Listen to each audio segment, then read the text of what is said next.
Hi friends, ఈరోజు నేను ఎండుమిరపకాయల పప్పు చేస్తున్నా. దీనికోసం మొదట కుక్కర్ తీసుకొని అందులో ఒక స్పూన్ నూనె, కడిగిన కందిపప్పు 1 కప్పు, వెల్లుల్లి రెబ్బలు 5, చిన్న ఉల్లిపాయలు 10, ఎండుమిరపకాయలు 5, జీలకర్ర 1 స్పూన్, మెంతులు 1/2 స్పూన్ వేసి ఒక 1 మినిట్ వేయించిన తర్వాత ఇందులో 2 కప్పుల నీరు వేసి పసుపు 1/2 స్పూన్, ధనియాల పొడి 1 స్పూన్ వేసి బాగా కలుపుకొని కుక్కర్ మూత పెట్టి 6 విజిల్స్ వచ్చేంత వరకు ఉడికించాలి. తర్వాత ఇందులో రుచికి తగినంత ఉప్పు, 3 స్పూన్ల చింతపండు రసం వేసి మెత్తగా మెదుపుకోవాలి.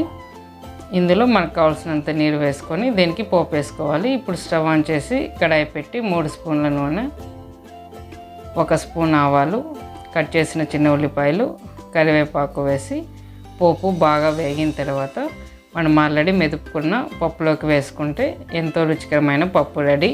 ఓకే ఫ్రెండ్స్, వీడియో నచ్చితే లైక్ చేయండి.